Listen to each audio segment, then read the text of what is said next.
Assalamualaikum warahmatullahi wabarakatuh.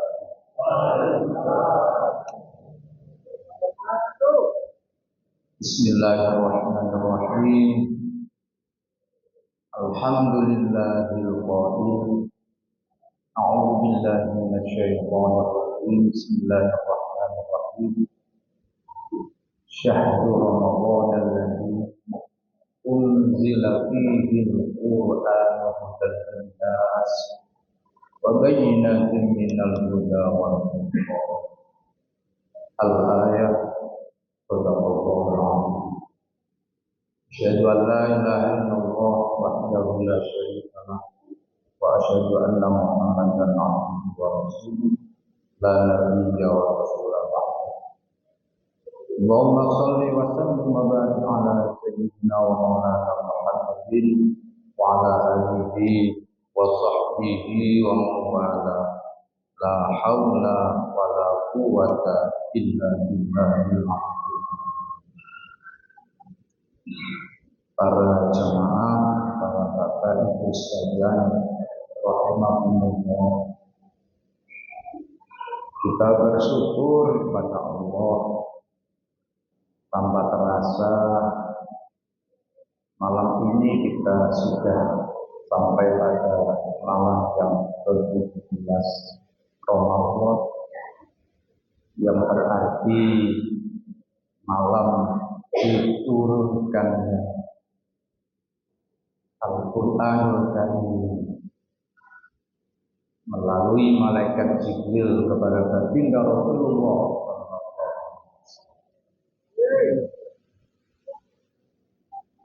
Di malam 17 ini yang diturunkan kepada baginda Rasul adalah surat Al-Alaq ayat 1 sampai 5. Sedangkan di dalam surat Al-Qadar, inna anzalna fi lailatul qadar, itu adalah diturunkannya Al-Quran secara global, terkodifikasi dari Lauh Mahfuz ke langit dunia atau Baitul Izzah. Kemudian secara berangsur-angsur Al-Quran itu diturunkan melalui malaikat Jibril kepada baginda Rasulullah Sallallahu Alaihi Wasallam selama 22 tahun 2 bulan 22 hari. Para bapak, para jamaah rahimahumullah. Sesuai dengan tema pada malam hari ini, yang terpenting adalah apakah Al-Quran itu sudah temurun ke dalam hati kita masing-masing. Tentu yang bisa menjawab adalah diri kita sendiri. Akan tetapi kita bisa melihat tanda-tanda bagaimana Al-Quran itu memang sudah turun kepada hati kita masing-masing. Yang pertama adalah bagaimana sikap kita terhadap Al-Quran. Apakah ada rasa mahabbah, munculnya mahabbah bagi kita sekalian untuk membaca Al-Quran. Selama ini, apalagi di bulan Ramadan, apakah kita sudah ada rasa cinta yang luar biasa dekat dengan Al-Quran, membaca kemudian merenungkan maknanya? Ini yang terpenting. Karena apa? Orang-orang salafus soleh yang tahu betul betapa besar manfaat Ramadan kaitannya dengan Al-Quran, itu mereka memanfaatkan Ramadan ini dengan mendekatkan diri mereka terhadap Al-Quran. Maka seperti Imam Syafi'i itu dalam riwayatnya, setiap bulan Ramadan selalu menghatamkan Al-Quran situna khamsah,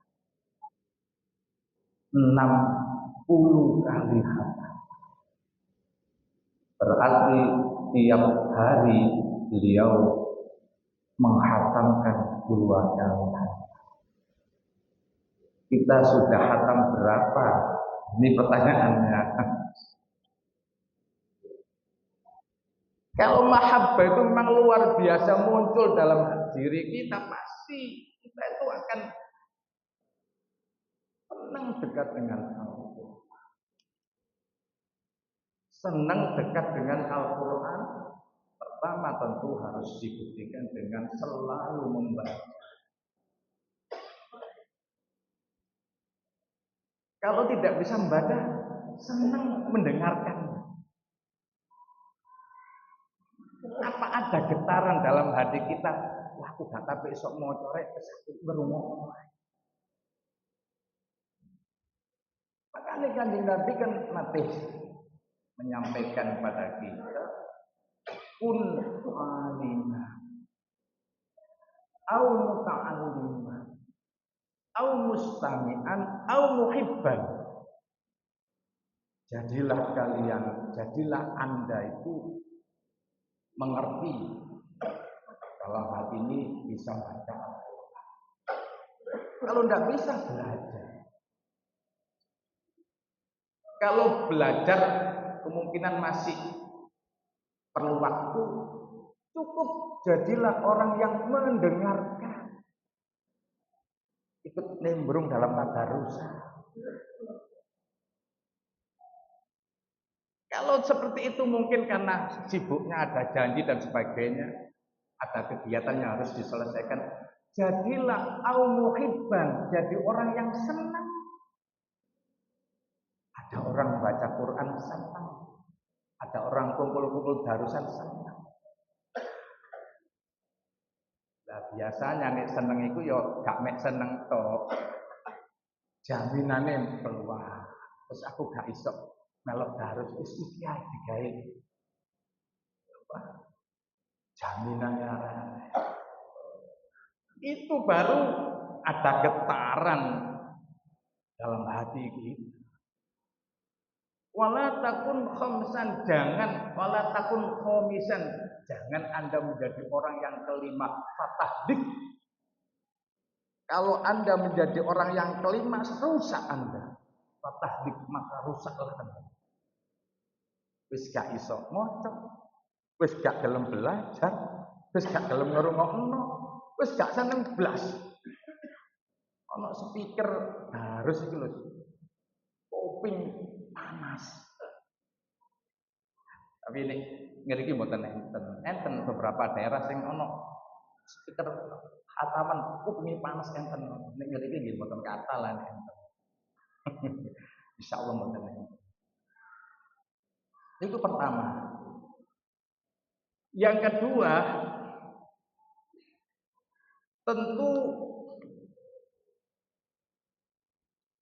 apakah Al-Quran ini bisa mewarnai dalam kehidupan kita sehari-hari? Ada orang yang ngajine wena, bahkan pandai ahli tafsir dan sebagainya, tapi tidak diwujudkan dalam perilaku sehari-hari. Nah, Malik seperti kayak senuk hurgronya itu bahkan hafal Quran dalam sejarahnya kan begitu. Senegoro itu diberi tugas untuk mengalahkan atau menguasai daerah Aceh. Orang Aceh memang kuat-kuat Islamnya, maka Senegoro masuk dan dia fasih dalam Al-Quran, tafsir, ahli tafsir dan macam-macam. Tapi tidak ditampilkan dalam kenyataan perilaku sehari-hari. Itu berarti Al-Quran hanya di bibir saja, Al-Quran hanya di telinga saja, Al-Quran hanya di lesan, tidak sampai masuk ke dalam hati. Kene enten gane doa kitab alif namine An-Nurul Burhan, kitab sing mengisahkan tentang beberapa kelebihan Kanjeng Syekh Abdul Qadir Al-Jilani. Niku enten doa ngeten. Kula rada apal titik. Allahumma ja'alna mimman talinu qulubuhum 'inda sama'i ayat. Ya Allah, kula jenengan dadosaken bagian dari orang-orang yang hatinya lunak ketika mendengarkan ayat-ayat Al-Quran. Sebab hati itu ada yang keras, bahkan akan lebih keras melebihi batu. Rumah wasat qulubuhum min ba'di dzalika fahyakal hijarah. Kalau hati itu sudah keras, dituturi gawe cara pae tak umpan. Dikai ayat tambah ngamuk. Tapi orang yang hatinya melunak ketika mendengar ayat Al-Quran, walaupun tidak tahu maknanya, itu sudah luar biasa, akan tunduk dia. Apalagi dijelaskan makna. Karena ayat Al-Quran ini kebenarannya absolut, tidak bisa dibantah. Makanya Kanjeng Nabi menyampaikan khairukum man ta'allamal Qur'an wa 'allamahu. Sebaik-baik dari kalian adalah orang yang ta'allama, belajar Al-Qur'an dan mengajarkan Al-Qur'an. Bapak Ibu sekalian, yang ketiga tentu Allah Subhanahu wa taala menurunkan surat Al-Alaq dari ayat 1 sampai 5 itu diawali dengan kalimat Iqra. Bacalah. Ini menunjukkan pemahaman yang sangat dalam sekali. Kalau kita ini betul-betul sudah masuk Al-Quran itu turun ke dalam hati kita, maka kita ini akan menjadi orang yang pandai membaca situasi, membaca keadaan fenomena yang terjadi pada diri kita atau yang terjadi di lingkungan kita atau terjadi di negara ini. Kita akan bisa membaca. Kemudian kita ambil satu hikmah di balik terjadinya peristiwa. Maka di dalam kehidupannya akan selalu berhati-hati. Dalam hidupnya akan selalu sabar dan dalam hidupnya akan selalu mendekatkan diri pada Allah. Tawakalnya kepada Allah akan semakin kuat karena dia mampu membaca apa yang ada di sekitar dengan perintah Allah yang berbunyi Iqra. Saya kira itu Bapak sekalian, tiga hal ini merupakan jawaban dari pertanyaan apakah Al-Quran sudah temurun pada hati kita. Insya Allah manakala kita ini sergap ibadah utamanya di bulan Ramadan ini, insya Allah Al-Quran itu pasti akan turun ke hati kita dan akan mewarnai setiap gerak langkah kita dalam kehidupan kita. Mudah-mudahan Allah Subhanahu wa taala senantiasa menerima amal ibadah kita dan meridhoinya. Amin, Allahumma amin. Kurang lebihnya mohon maaf yang sebesar-besarnya saya akhiri. Wassalamualaikum warahmatullahi wabarakatuh.